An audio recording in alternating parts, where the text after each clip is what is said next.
신약성경 마태복음 6장 9절로 13절.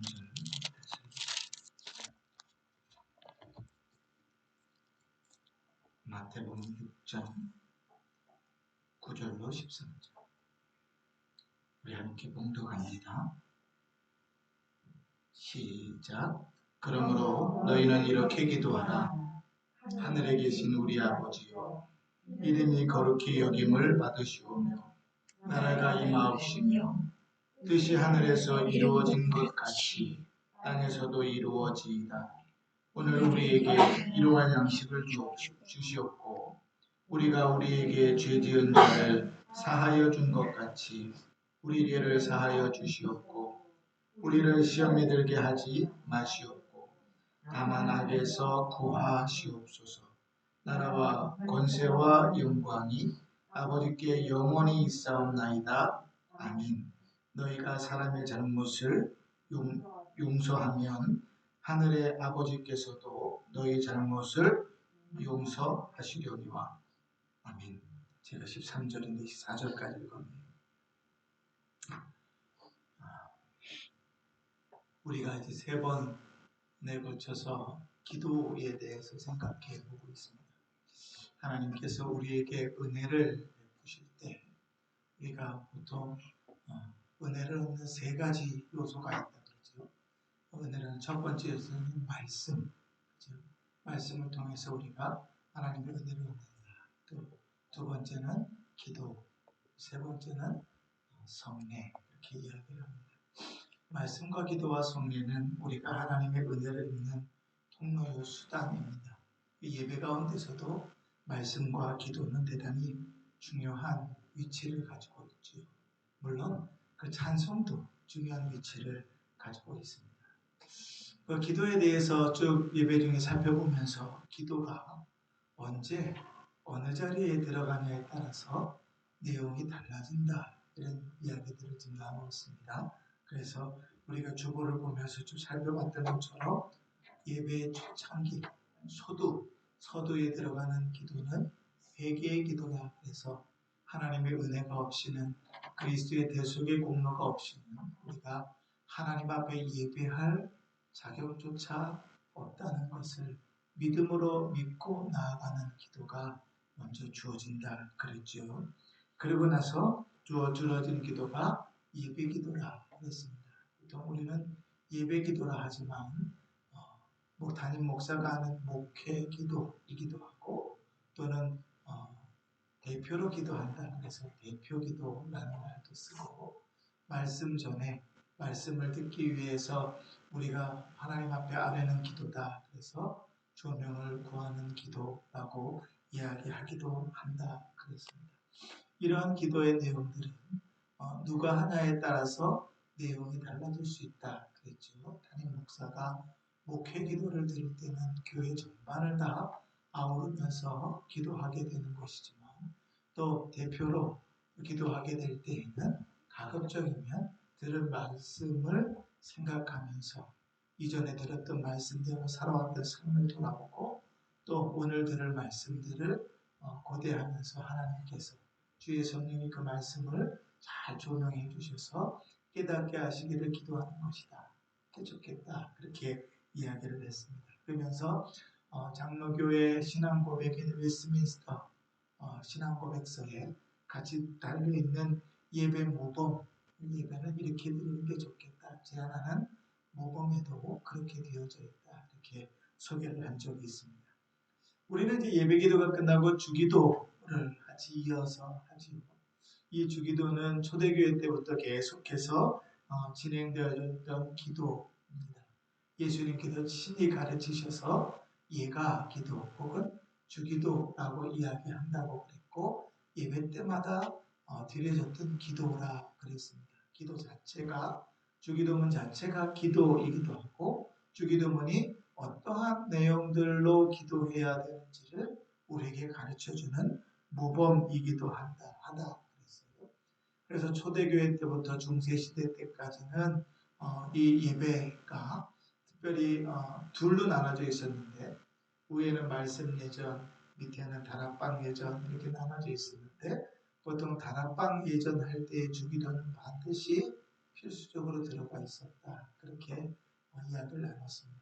시간이 흐르면서 18세기 미국으로 이제 넘어오면서 교회가 예배 중에서 주기도문을 빼게 되고 지금도 주기도문 없이 예배드리는 교회들도 많습니다.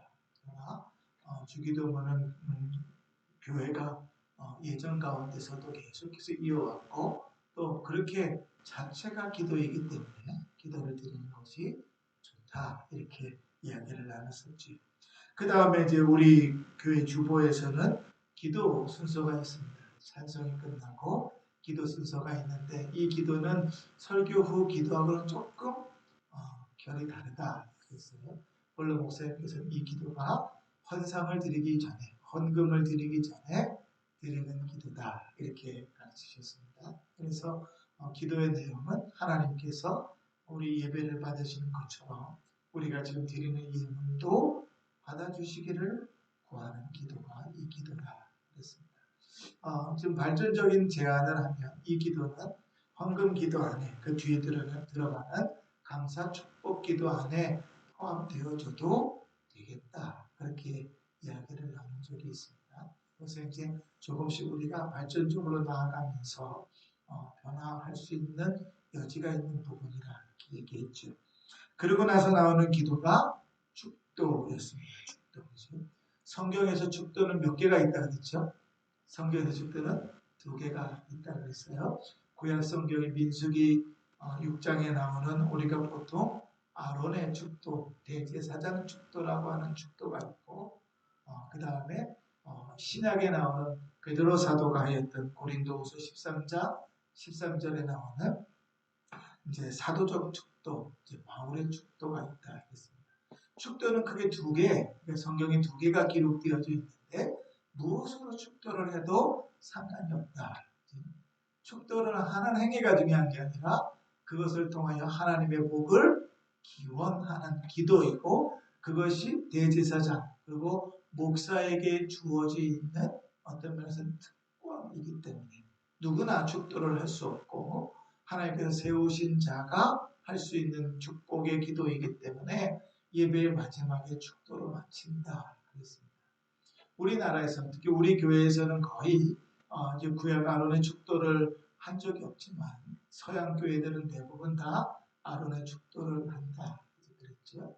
그리고 한국 교회는 대부분 다 이 바울의 축도, 이 사도적 축도를 한다 그랬습니다. 그러나 대한예수교 장로의 헌법에도 그렇고 예배 모금에도 그렇고 역사적으로도 그렇고 어느 축도를 사용하든지 상관은 없다. 그래서 혹 이제 우리가 부흥회를 하거나 또 어떤 이제 기도원에 가서 예배를 드리는데 이제 인도하시는 목사님이 설교하시는 목사님이 우리가 듣던 설교 그 축도 고린도후서 13장 13절 말고 아론의 축도 여호와는 내게 복을 주시고 은혜 베푸시기를 원하며 여호와는 그 얼굴을 내게로 드사 평강 주시기를 원하며 이렇게 시작되는 이 축도를 했을 때 저거 이단 아닌가 이렇게 보시지 마시고 그런 축도도 있다 상식적으로 알고 계시면 된다 그랬습니다. 자 그렇게 이제 우리가 주일 예배 순서에 나오는 기도의 순서들은 다 살펴보았어요. 그리고 이제 그 외에 우리 주보의 순서에는 들어가 있지 않으나 그러나 사실 이제 교회 예전을 살펴보면 이런 기도도 있구나 하는 다른 기도의 순서들도 있습니다. 자, 하나님께서 우리가 예배의 순서를 이렇게 만들 때 우리가 예전에서도 좀 살펴봤지만 이런 순서대로만 해야 된다라고 성경에 기록되어져 있지 않고 그렇죠? 예배 가운데 들어가는 예배의 요소는 명확하게 성경에 있지만 그 순서와 관계에서는 성경에 기록되어져 있지 않다는 것은 일반 은총 가운데서 하나님께서 우리에게 허락하신 이성을 가지고 우리의 신앙 고백을 담아 예배의 순서를 배열할 수 있다 하는 거예요. 그래서 우리가 있는 예배의 순서에서 빠지는 부분이 있을 수도 있고 들어오는 부분도 있을 수 있고 변화되는 부분도 있을 수 있다. 이렇게 봅니다. 그죠? 그래서 그러면 우리가 이제 우리 주보에는 없지만 예배의 순서 다른 이제 예전이나 그런 내용들을 보면 역사적으로 기독교회가 해왔던 일들 중에 기도의 순서에 국한해서 우리 주보에는 없는데 실제로 있었던 기도는 어떤 것들이 있는가를 좀 살펴보면서 우리가 예배 때 어떤 방향으로 가는 게 좋겠는가 하는 생각들을 좀 해보면 좋겠어요. 첫 번째 이제 지금 나누고 싶은 건 뭐냐면 예배 서두에 하는 계획기도. 우리는 어떻게 시작해요? 땡 치고 다 같이 일어나셔서 예배의 부름을 하고 시작하잖아요. 예배의 부름이 딱 끝나면 이제 반주자가 반주를 하고 그렇게 예배가 시작되잖아요. 그런데 이 기도는 언제 들어가냐면 예배의 부름 다음에 목사가 그 예배로 부르신 하나님께 화답하는 기도를 드리는 겁니다. 그래서 예배의 부름이 있는 다음에 드리는 기도이기 때문에 예를 들어서 어떤 사람이나 또 어떠한 중보적인 내용을 가지고 기도하는 내용은 그 안에 들어가지 않습니다. 그렇죠? 우리가 몇 번 강조했으니까 기도가 어디 들어가냐에 따라서 내용이 달라진다고 그랬어요. 그러니까 기도할 때마다 다 하는 것이 아니고 그런 중보적인 기도는 다 빠진다. 해주십시오. 이런 기도들은 우리의 구하는 기도들은 다 빠진다. 그리고 그 기도의 내용은 무엇으로 채워지는가? 하나님의 영광과 하나님을 찬양하는 것과 하나님께서 예배를 받으시기를 원하는 기도로 채워지는 것이죠. 그래서 이 부분을 보통은 우리는 기원 이렇게 얘기하고 미국 사람들은 이것을 invocation이라고 표현합니다. 그래서 이제 미국이나 외국에 가셔서 예배를 드리실 경우가 있으면 순서의 맨 처음에 invocation 이렇게 되어 있으면 그것은 기원의 기도를 드리는 거고 이 invocation은 라틴어 invoke라는 말에서 파생됐는데 이 invoke라는 말은 무슨 뜻인가 하면 도움이나 보호를 호소한다 하는 얘기. 그러니까 invocation은 뭐냐면 하나님께서 이 예배를 하나님께서 받으실 수 있도록 우리가 온전히 드릴 수 있도록 하나님 우리를 도와주시고 우리를 인도해 주십시오 라는 기도. 그것을 우리말로는 기원 혹은 묵상기도 이런 식으로 이제 바꾸어서 사용합니다. 그러니까 예배 처음에 들어가는 거예요. 그러니까 예배에 부름을 하고 난 다음에 부르신 하나님 앞에 드려지는 기도죠. 실예를 들어서 그러면 우리가 이제 안 하는 기도니까 이 기도는 어떻게 드리는 건가? 제가 기도 예문을 하나 한번 기도 드려볼게요. 예를 들면 잘 들어보십시오. 이런 겁니다. 사랑하는 주님, 오늘 아침에 이 예배의 장소에 우리가 오게 된 것이 얼마나 기쁜지 모릅니다. 성령의 임재와 능력을 우리에게 허락하시고 그리하여 여기에 모인 사람 중에 한 사람도 주님의 복을 받지 않고 돌아가는 자가 없게 하여 주옵소서. 예수님의 이름으로 기도합니다. 아멘. 이렇게 기도합니다. 이러한 내용들로 이 기운이 채워지는 겁니다.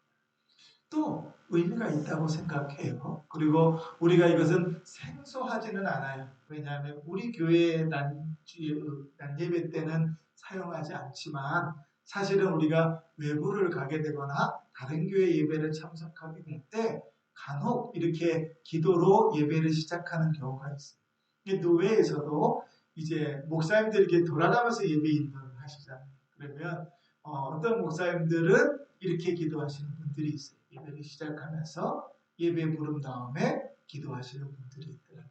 그러니까 조금씩 상황이 다른 거지. 그러니까 우리가 안 한다고 우리가 안 하는 것은 없는 것이야 이렇게 생각할 필요는 없다. 자, 또 하나는 뭐가 있는가 하면 우리가 지난주에도 살펴봤지만 설교 후에 하는 기도가 있습니다. 보통 설교자가 드리는 기도이지요. 의미는 무엇인가 하면 설교가 끝나고 찬송 부르기 전에 목사가 드리는 기도고 들었던 그 말씀들이 우리의 삶 속에서 열매 맺도록 말씀을 들으면서 결단했던 내용들이 우리의 삶 속에서 잘 지켜지도록 그렇게 축복하며 드리는 기도 그죠? 그래서 이제 목사가 보통 드리게 됩니다. 그런데 이 기도를 보통 목사만 드리지 않고 이제 회중이 다 같이 드릴 수도 있어요. 요즘은 이게 저는 이제 그렇게 뭐 바람직하다고 보진 않지만 많은 교회의 주일 예배 순서가 많이 바뀌었죠. 복음성가도 많이 예배 중에 부르고. 근데 이제 그 중에서 두드러지게 큰 교회들을 중심으로 바뀐 예배 순서는 뭔가 하면 설교의 순서가 맨 뒤로 오는 거예요. 그래서 이제 설교가 끝나면 같이 이제 기도를 합니다. 이제 이 설교 후 기도해요. 그러면 이제 보통 이제 설교하신 목사님이 우리 같이 기도합시다. 오늘 들은 말씀을 가지고 말씀의 이런 제목들을 가지고 함께 기도합시다. 그러면 이제 큰 교회들은 이제 반주가 쫙 나오면서 이제 온 성도들이 그 들었던 말씀을 가지고 쫙 함께 통성으로 기도하죠. 그러고 나서 담임 목사가 기도하고 이제 축도하고 마치는 교회가 있고, 그리고 나서 자연스럽게 그 설교와 연관되는 찬송을 같이 이렇게 부르고 축도하고 마치는 교회들이 있죠. 뭐 그런 교회들이, 그런 예배 형식들이 저는 나쁘지 않다고 생각합니다. 특히 우리 교회는 지금 없지만 예배 후에 성도님들이 들었던 말씀을 가지고 지금 결단하면서 돌아오면서 그 자리에서 통성으로 기도하는 부분들 저는 괜찮다고 생각합니다. 그래서 장로교회 전통에는 조금 낯설 수 있고 또 우리 교회 전통에서도 좀 낯설 수 있는데, 그런데 없는 전통은 아니고요. 그렇게 할 수 있는 여지들이 있기 때문에 또 그렇게 운영을 하는 것도 괜찮지 않을까 그런 생각도 합니다. 오히려 저는 이렇게 이제 우리 교회에 부임해가지고 원래 목사님이 설교하시고 맨 마지막에 보통 주의 이름으로 축원합니다. 그리고 이제 내려오시잖아요. 기도도 안 하고 내려오시고 그리고 바로 이어서 우리는 찬송을 불러요. 그러니까 이게 자연스럽게 넘어가는 교회라면 이제 우리는 보통 제가 올라와서 찬송가 몇 장 하시겠습니다 이렇게 하지만 보통 자연스럽게 넘어가는 교회라면 축원합니다. 아멘. 그러고 딱 내려오면 바로 반주가 시작되면서 찬송, 그 다음 찬송이 이어져 나가게 이렇게 되는 거죠. 보통 이제 그런 이제 식으로 진행이 됩니다. 근데 저는 처음 경험이에요, 사실은. 우리 교회 와가지고. 보통은 목사님들 다 기도 이렇게 하시더라고요.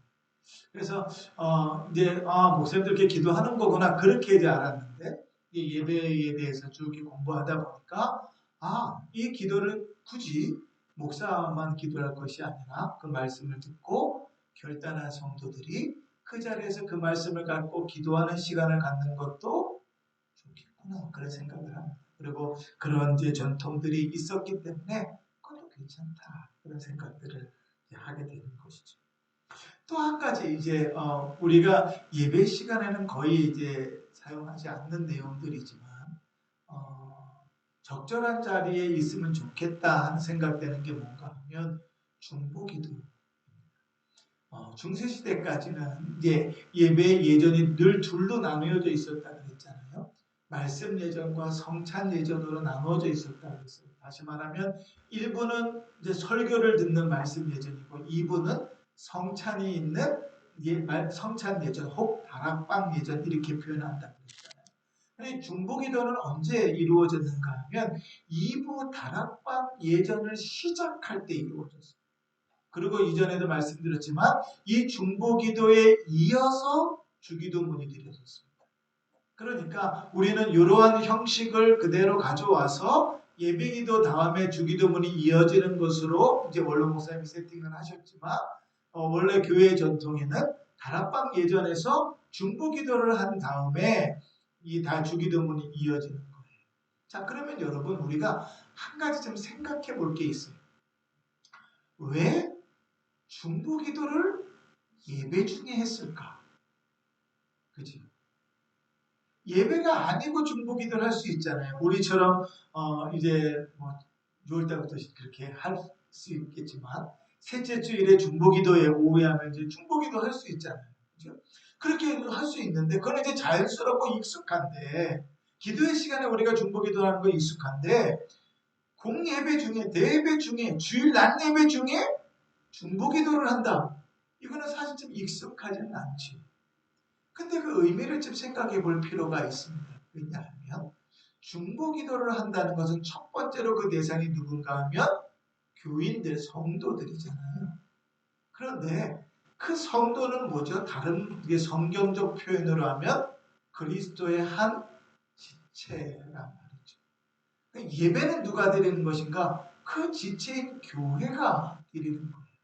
그러면 교회가 예배 중에 중보기도를 드릴 때 별 문제가 없는 이들을 위해서 기도하겠습니까? 아니면 문제가 있는 이들을 위해서 기도하겠습니까?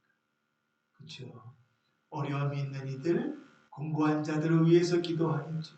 예를 들면 병중에 있어서 이 예배 자리에 참여해야 되는데도 불구하고 혹은 참여하고 싶음에도 불구하고 그러지 못한 이들, 그죠?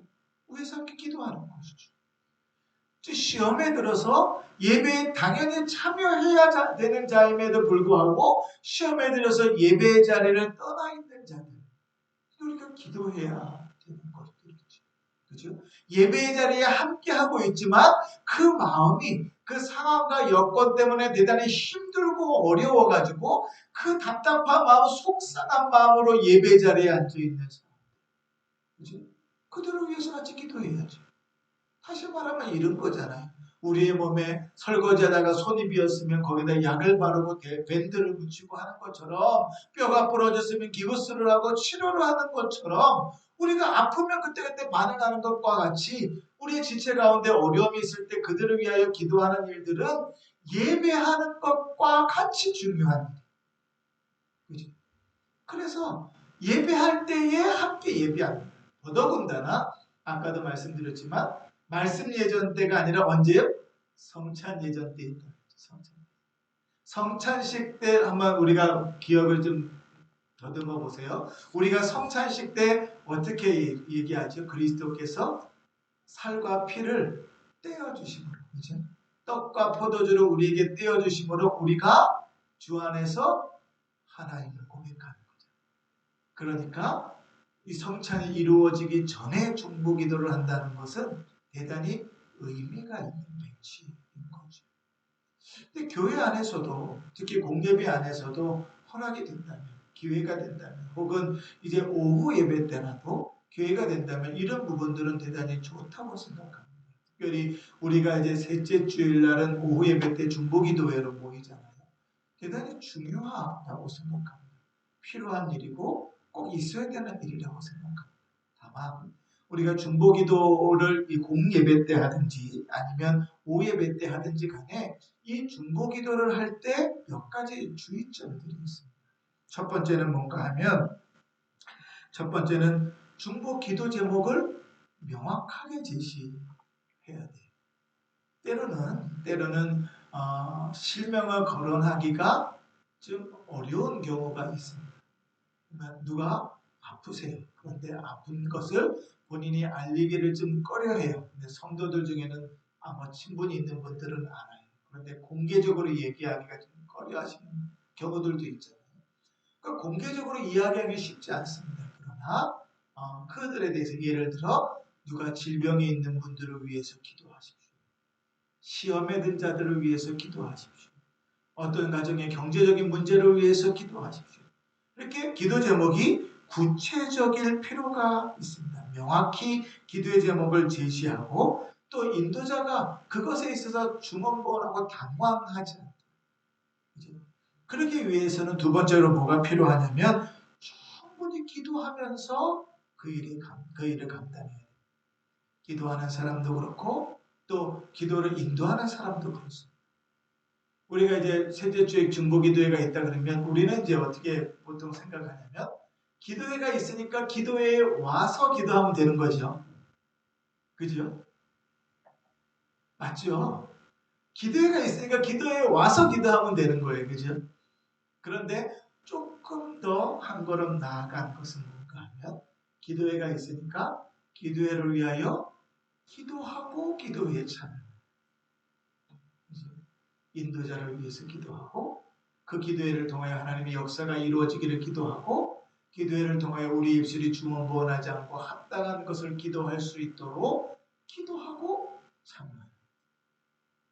그래서 이 인도자는 충분히 그 일들을 위해서 기도하고 참여해야 될 뿐 아니라 그냥 참석하는 이들도 가능하면 그 일들을 위해서 인도자를 위해서 기도하고 참석하여서 제시된 기도 제목을 잘 기억하고 기도해요. 앞에서 기도자는 인도자는 열심히 기도 제목을 준비해가지고 기도하면서 기도 제목 뽑아서 기도 제목을 제시하잖아요. 첫 번째로 이걸 기도합시다. 두 번째로 이걸 기도합시다. 그리고 함께 기도하겠습니다. 그랬는데 머리가 하얘지면서 내가 뭘 기도해야 될지 모르면 그 중보 기도로서의 의미가 상실됩니다. 세 번 기도하는데 내가 기도하는 내용은 첫 번째 기도할 때도 두 번째 기도할 때도 세 번째 기도할 때도 똑같다. 그러면 좀 곤란해요. 그치? 그래서 앞에서 기도 인도자가 이제 기도 제목을 명확하게 제시하면 그 기도의 제목을 명확하게 인지하고 그 내용을 중심으로 기도할 수 있도록 해요. 그래서 때로는 필요하다면 앞에서 기도 인도자가 기도 제목을 이야기할 때 기억을 잘 못하겠다. 적는 것도 저는 방법이라고 생각합니다. 그리고 보면서 기도하세요. 첫 번째 뭐였지? 내가 기도할 게 두 번째가 뭐였지? 보고 기도하셔도 상관없습니다. 우리 하나님께서 이 머리 나쁜 것 그걸 못 이어서 컨닝을 해? 라고 혼내시거나 혹은 그런 기도는 안 받아 이렇게 이야기하지 않으십니다. 그치? 중요한 건 뭐예요? 그 교회가 그 기도 제목을 가지고 한 마음과 한 뜻이 되어 우리 주일날 말씀 들은 제목이네요. 한 마음과 한 뜻이 되어 기도하는 게 중요해요. 예수 그리스도의 마음과 그리스도의 뜻대로 하나가 되어 기도합니다. 인도자가 거기에 초점이 맞춰져서 기도의 제목을 제시했다면 듣는 이들도 그 인도자와 한 마음과 한 뜻이 되어 함께 기도하는 거예요. 기도의 역사는 그렇게 일어나는 겁니다. 그렇죠? 기도합시다. 인도자는 인도자대로 따로 기도하고 또 기도하는 사람들은 기도하는 사람들대로 따로 기도하면 한 자리에 모여서 기도하고 기도하는 참 좋은데 그 안에 이제 한 마음으로 모여지는 일들이 적은 거죠. 그래서 가능하면 기도자는 충분히 기도하고 기도로 준비하고 참석하는 자들도 기도로 준비해서 제시된 기도 제목을 가지고 기도할 수 있으면 좋겠다. 세 번째는 뭔가 하면 정해진 기도 인도자가 아닌 회중이 함께 통성으로 기도할 때에는 전체 기도 제목을 다 이야기하고 기도할 수도 있고 하나하나씩 끊어서 기도할 수도 있습니다. 제가 이제 보통 오늘 이제 끝나고 또 우리도 같이 기도합시다 그러면 요즘은 계속 성령의 인도하심을 따라 기도합시다고 계속 여러 가지 기도 제목을 한꺼번에 드리고 기도하지요. 그죠? 그러나 어떤 때는 어떻게 해요? 어떤 때는 자 이번에는 나라와 민족을 위해서 기도합시다. 땡 이번에는 교회를 위해서 기도합시다. 이렇게 나눌 때도 있습니다. 그죠? 그것은 인도자의 재량입니다. 그러나 어찌됐든지 간에 한꺼번에 모아서 기도를 하든 혹은 나눠서 기도하든지 간에 기도의 제목들을 충분히 숙지하고 같이 기도할 수 있으면 좋다. 그리고 마지막 네 번째는 이제 기도 인도자에게 또 주어지는 숙제이기도 한데 매번 주어지는 기도 제목들이 식상해지지 않도록 효과적으로 기도할 수 있도록 준비해야 돼요. 여러분 그거 아십니까? 제가 처음에는 이제 수요일 금요일 기도 인도할 때 나눠서 기도 인도를 했죠. 그죠? 근데 언제부터인가 제가 기도 제목을 나누지 않고 한꺼번에 이야기와 같이 기도하기 시작했습니다. 혹 왜 그런지 아십니까? 목사님 정말 기도 인도하기 싫은가 보다. 그게 아니고 이제 보통 우리가 이렇게 집중적으로 중보 기도할 수 있는 시간이 수요일 금요일밖에 없는데 이 수요일 금요일 기도 제목들이 대부분 다 한정되어 있잖아요. 계속 반복되죠. 그죠? 연약한 성도들 돌아보는 것, 교회를 위한 것, 나라 민족을 위한 것, 선교제를 위한 것. 요즘은 이제 우크라이나 전쟁의 종식을 위해서 또 새로 이제 정부가 세워졌고 또 6월달에 또 선거들이 있으니까 그런 위정자들을 위해서 같이 기도하게 되는데 대부분 우리가 이제 기도하는 제목들이 좀 정해져 있으니까 그 기도 제목들이 계속 식상해질까봐 때로는 이제 그들을 뭉뚱그려서 이렇게 기도하게 되는 것이거든요. 이제 우리 교회는 이제 특징이 뭔가 하면 찬양 운행을 가야 되잖아요. 그러니까 처음에는 저도 이게 적응하는데 한 주간 정도는 좀 어려웠는데 뭔가 하면 예배가 딱 끝나면 불이 딱 꺼지고 다 이제 우르르 정리하고 이제 나가게 되는 거예요. 그래서 어떤 면에서는 이제 메꿔 끊는 게 좋은데 한편으로는 끝나고 나서 본인이 개인적으로도 기도하고 싶은 사람들이 꽤 있을 텐데 그게 잘 안 되는 거죠. 그죠? 보통은 좀 제 성도들이 많고 대부분 사는 성도들이 걸어서 예배당으로 올 수 있는 거리들이 되면 이제 예배가 끝난 다음에 그러니까 목사가 앞에서 이제 기도 인도를 하잖아요. 그럼 첫 번째, 두 번째, 세 번째 기도 제목을 주고 같이 뜨겁게 기도한 다음에 그 다음에 이제 자유롭게 기도합시다. 그러면 그때부터는 이제 알아서 이제 쭉 기도하고 차량 이제 운행 시간이 되면 이제 차량 운행은 가고 남아있는 사람들은 자기 기도하다가 돌아가고 이런 시스템이 돼야 되는데 사실 우리는 그렇지 않고 끝나는 시간이 딱 정해져 있으니까 사실 기도가 어느 면에서는 좀 제한되어져 있는 거죠. 저부터도 차량 운행을 가야 되니까 계속 또 이제 기도할 수는 없는 노릇이니까요. 근데 이제 그런 부분들은 좀 우리가 좀 여건들이 좋아지면 좀 개선될 수 있겠다 싶어요. 그러면 이제 기도회 때는 모여서 이제 기도 제목들을 줄 때에 좀 변화를 줘서 기도할 수 있죠. 요즘 새벽에는 보통 그렇게 기도합니다. 새벽에는 매일마다 선교지 한 곳씩을 돌아가면서 기도하죠. 그래서 선교지들을 위한 기도 제목들이 계속 바뀌고 여건과 환경에 따라 기도 제목들이 조금씩 바뀌죠. 늘 우리 교회는 이제 변하지 않는 기도 제목은 주일에 들은 말씀대로 사는 것, 이건 이제 변하지 않는 기도 제목이고 오늘 예배에 은혜 받는 것, 이것도 이제 변하지 않는 기도 제목이니까 이것들은 계속 있고 그 외에 한 두 가지 기도 제목들은 계속 변화가 있습니다. 이렇게 명확한 기도 제목을 주지만 그러나 그 기도의 제목들이 식상해져서 함께 기도하는 일들에도 동력이 상실되지 않도록 기도 인도자는 좀 노력을 더 해야 되는 것이죠. 더더군다나 공개배 때 우리가 기도하게 된다면 더욱 그렇습니다. 그래서 여러분 혹시 이제 그 인식을 하시는지 모르겠지만 수요일마다 제가 주일 설교를 다시 카톡으로 보내드리잖아요. 카톡으로 보내드리면서 질문들을 세 가지 혹은 네 가지, 두 가지 먼저 한 세 가지 이쪽 저쪽으로 해서 질문들을 여러분들에게 같이 보내드립니다. 말씀을 드리면서 깊이 이제 생각하게 하는 것이죠. 제가 설교 준비를 할 때는 준비할 때부터 질문을 생각하지만 이제 올로 목사님 이제 설교하시면 설교를 다 듣고 이제 그 질문들을 생각하게 되면 조금 달라지긴 해요. 그러나 그러한 내용 그 질문들이 때로는 우리의 기도의 제목이 됩니다. 그러니까 그 기도 질문들을 가지고 말씀을 듣고 다시금 이렇게 묵상하면서 나에게 적용할 때 그 말씀들이 내 기도 제목이 되고 내가 그 말씀을 따라 살아가는 방편들이 되는 것이죠. 자, 이렇게 우리가 예배 중에 기도에 대해서 쭉 이야기하면서 마쳤습니다.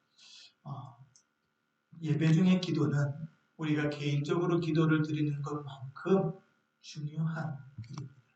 예배 중에 찬송과 기도를 우리가 하나님께 드리는 일이라면 그 내용들도 중요하고 그 기도에 참여하는 자세도 중요하다. 그렇게 하겠습니다. 그래서 어떤 순서에 어떠한 기도를 내용으로 기도를 드리는가 우리가 잘 알고 그 순서에 맞게 합당한 내용으로 기도할 줄도 알아야 되겠고 또 그렇게 기도할 때에 때로는 앞에서 대표자가 기도할 때라도 같은 마음으로 함께 기도에 동참할 수 있는 자세도 잘 견지해서 예배 시간에 말씀에만 은혜를 받는 것이 아니라 기도에도 하나님의 은혜를 우리에게 베푸시는 요소이니까 그 기도를 통하여도 예배 가운데 은혜를 입는 그러한 복된 예배를 드릴 수 있기를 바랍니다.